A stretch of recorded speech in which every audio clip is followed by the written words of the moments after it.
নমস্কার, the power of astrology Sumanta ji Chowdhury আমার এই ইউটিউব চ্যানেলে আপনাদের সবাইকে স্বাগত। আমি আজকে খুব ইম্পর্টেন্ট এবং ইন্টারেস্টিং একটা সাবজেক্ট নিয়ে আপনাদের সামনে উপস্থিত। 22 আগস্ট সন্ধে 7:32 অর্থাৎ 7:32 PM কর্কট রাশি থেকে বুধ সিংহ রাশিতে পদার্পণ করছে। যখনই সিংহ রাশিতে বুধ পদার্পণ করল তখনই কিন্তু সিংহ রাশিতে বুধাদিত্য যোগ সৃষ্টি হলো। বুধাদিত্য যোগ অত্যন্ত পাওয়ারফুল একটা যোগ।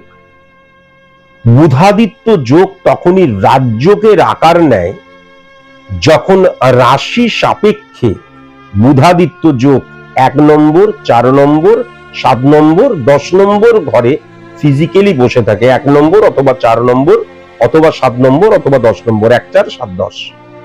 অথবা যখন কোণে বসে থাকে 1 নম্বর ঘরে রাশি সাপেক্ষে, 5 নম্বর ঘরে, 9 নম্বর ঘরে, 1 নম্বর ঘরে অথবা 5 নম্বর ঘরে অথবা 9 নম্বর ঘরে বসে থাকে।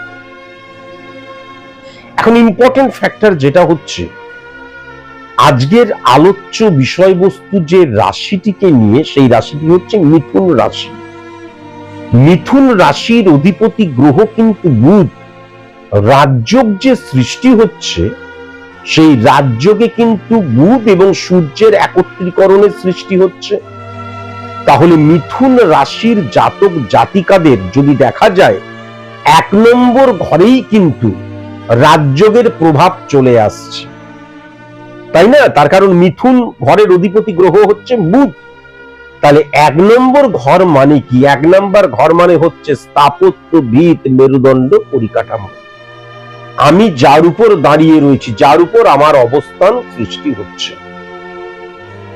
তাহলে ইম্পর্টেন্ট ফ্যাক্টর যেটা হচ্ছে, মিথুন রাশির জাতক জাতিকাদের ক্ষেত্রে সূর্যের প্রভাব মারাত্মক লক্ষ্য করা যাচ্ছে।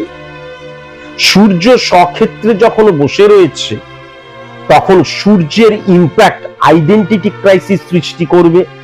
ফ্লাকচুয়েশন থাকছে কিন্তু আইডেন্টিটি ক্রাইসিস সৃষ্টি করবে।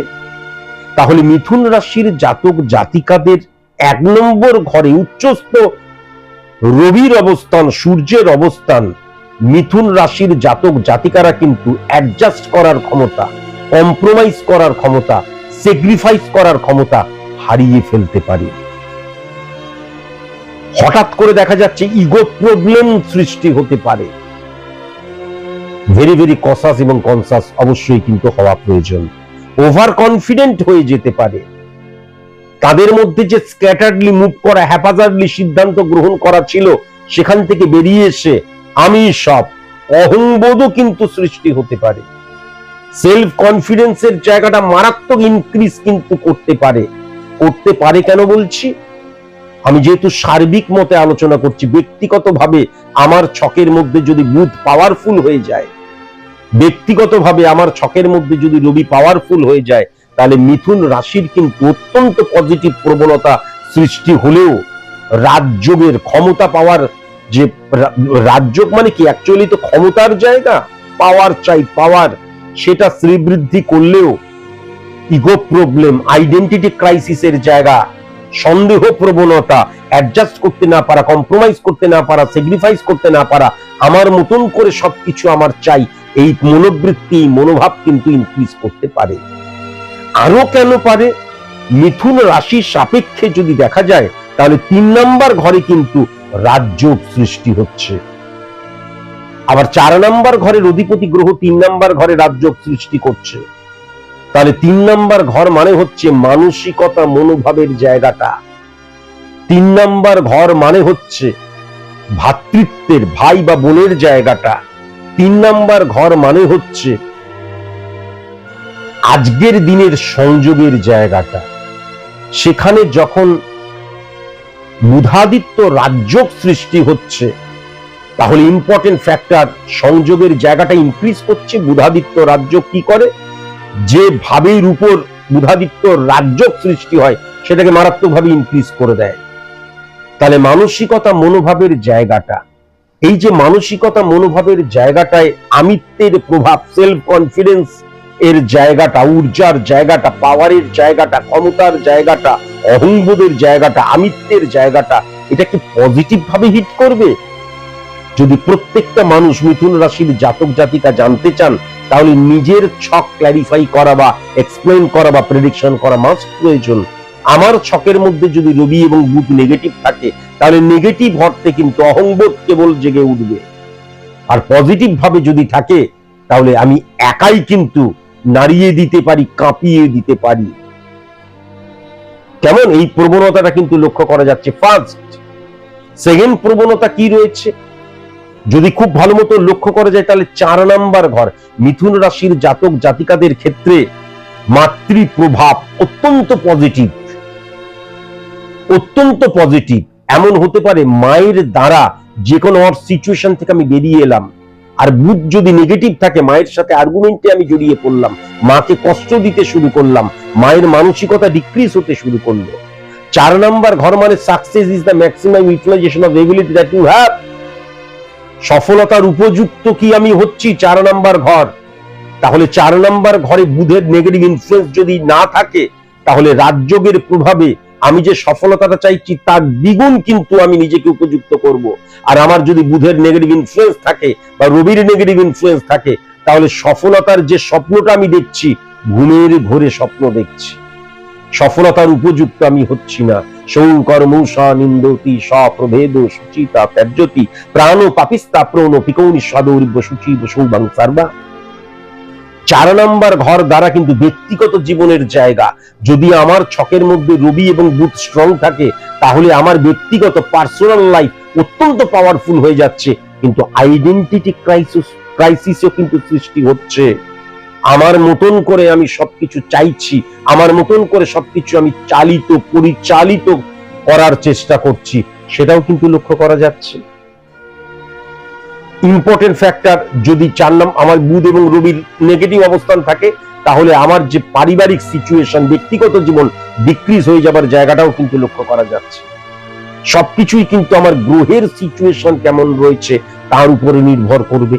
এইবার চলে আসা যাক, পিওর রাজযোগ ডাইরেক্ট হিট করছে কিন্তু 9 নাম্বার ঘরকে। 9 নাম্বার ঘর দ্বারা আমরা উচ্চ শিক্ষার জায়গাটাকে দেখি, তাহলে উচ্চ শিক্ষার ক্ষেত্রে গোল্ডেন অপরচুনিটি আসার জায়গা লক্ষ্য করা যাচ্ছে। মান সম্মান বৃদ্ধির জায়গাটা লক্ষ্য করা যাচ্ছে মিথুন রাশির জাতক জাতিকাদের ক্ষেত্রে, এবং ধর্মকে সঠিক মতন ইমপ্লিমেন্ট করার জায়গাটাও লক্ষ্য করা যাচ্ছে। ঈশ্বর আমার শক্তি হবে, আমার ধর্ম আমার রুট দেখাবে, পথ দেখাবে, কখনোই আমাকে হিংসাত্মক বা স্ক্যাটারলি মুভ করাবে না। 9 নাম্বার ঘর দ্বারা কি মান সম্মান বৃদ্ধির জায়গাটা লক্ষ্য করা যায়।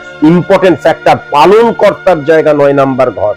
আমরা অনেকেই ভাবি জনকের ঘর, জনকের ঘর নয়, পিতার ঘর। পিতার ঘর মানে পালন কর্তা, যার দ্বারা আমি পালিত হচ্ছি, অত্যন্ত পজিটিভ হয়ে যাচ্ছে। সেক্ষেত্রে কিন্তু জনকও চলে আসছে, বাবাও চলে আসছে। কেন? রবি উচ্চস্থ হয়ে রয়েছে, তাহলে বাবার প্রভাব অত্যন্ত পজিটিভ হয়ে যাচ্ছে। যদি বাবা না থাকে, পিতৃতুল্য কেউ, গুরু, টিচার, পথপ্রদর্শকের জায়গা টেরিফিক হয়ে যাচ্ছে। হাতে ধরে কিন্তু আমার হাত ধরে তুমি নিয়ে চলো সখা, আমি যে পথ চিনি না সেই পথ চিনিয়ে দেবার জায়গাটাও লক্ষ্য করা যাচ্ছে। তাহলে ইম্পর্টেন্ট ফ্যাক্টর যেটা হচ্ছে, রবি এবং বুধ বুধাদিত্য যোগ যে সৃষ্টি করছে ইনক্রিজ করবে, কিন্তু রবি এবং বুধ বা রবি বা বুধ যদি নেগেটিভ থাকে, তাহলে এই ইনক্রিজ করাটা পজিটিভ অর্থে হবে না, নেগেটিভ অর্থে হবে। মিথুন রাশির জাতক জাতিকাদের ক্ষেত্রে রবি এবং বুধের অবস্থান বা রবি বা বুধ সেপারেট ভাবেও কিন্তু পজিটিভ আছে কিনা জানাটা ভীষণ প্রয়োজন। এই কারণের জন্য 1 নাম্বার ঘর আমার স্থাপত্য, আমার ভিত, আমার পটভূমিতে কিন্তু সেটা সৃষ্টি হচ্ছে। তাই জন্য রবি বা বুধ যদি নেগেটিভ হয়ে যায়, তাহলে রবির ইম্প্যাক্ট আমার অহংবোধ, আমার ওভার কনফিডেন্সের জায়গাটা, আমার আইডেন্টিটি ক্রাইসিসের জায়গাটা, আমার অ্যাডজাস্ট করতে না পারা, কম্প্রোমাইজ করতে না পারা, স্যাক্রিফাইস করতে না পারার জায়গাটা আমাকে ডিক্রিজের পথে নিয়ে যাবে। যদি বুধ নেগেটিভ হয়ে যায়, তাহলে বুদ্ধি, যুক্তি, ব্রেন ওয়ার্ক, মাথা খাটানো পুরো নেগেটিভ অর্থে কিন্তু চলে যাবে। তাহলে ইম্পর্টেন্ট ফ্যাক্টর, আমার ছকের মধ্যে বুধ এবং রবির অবস্থান যদি পজিটিভ থাকে, তাহলে 22শে আগস্ট সন্ধ্যা 7:32 পর থেকে মিথুন রাশির জাতক জাতিকাদের অত্যন্ত পাওয়ারফুল সময় শুরু হচ্ছে। তার কারণটাই হচ্ছে 1 নাম্বার ঘরে যেহেতু বুধ হিট করছে, এবং 5 নাম্বার এবং আমাদের 4 নাম্বার এবং 3 নাম্বার ঘরকেও হিট করছে। 4 নাম্বার ঘরের অধিপতি গ্রহ 3 নাম্বার ঘরকেও হিট করছে যেহেতু। বোঝাতে পারলাম? তাহলে এই যে রাজযোগ মানেই আমি পজিটিভ সমস্ত কিছু পেতে শুরু করব তা নয়। আমার ছকের মধ্যে বুধ এবং রবির অবস্থান যদি পজিটিভ থাকে, তবেই কিন্তু আমি পাবো। এবং বিশেষ করে কিন্তু সংযোগের জায়গাটা, লাক ফ্যাক্টরের জায়গাটা, ললার লিখন, কপাল, হোয়াট এভার যে নামেই বলি, সেই জায়গাটাতেও কিন্তু রাজযোগ সৃষ্টি হচ্ছে। যদি রবির ইম্প্যাক্ট পজিটিভ হয়, এক্ষেত্রে কিন্তু খুব ইম্পর্টেন্ট ফ্যাক্টর রয়েছে। যদি দেখা যায় যে রবি পাওয়ারফুল হয়ে রয়েছে, রবি কিন্তু সবসময় কি হয়, আমার দ্বারাই আমি জিতবো, লাক ফ্যাক্টর সংযোগকে বিশ্বাস করে না। কিন্তু ইম্পর্টেন্ট ফ্যাক্টর 9 নাম্বার ঘর যখন পাওয়ারফুল হয়ে যায়, তখন এই যে আমার মধ্যে কনফিডেন্স, সেলফ কনফিডেন্সের জায়গা, তার সাথে কিন্তু জুড়ে যায় সংযোগ। আমি না চাইলেও সংযোগ জুড়ে যায়। সুতরাং সেক্ষেত্রে সফলতা 100% কিন্তু মানুষ পায় বা সফলতার দিকে এগিয়ে যায়। আজকের মতন এইটুকুই। নমস্কার।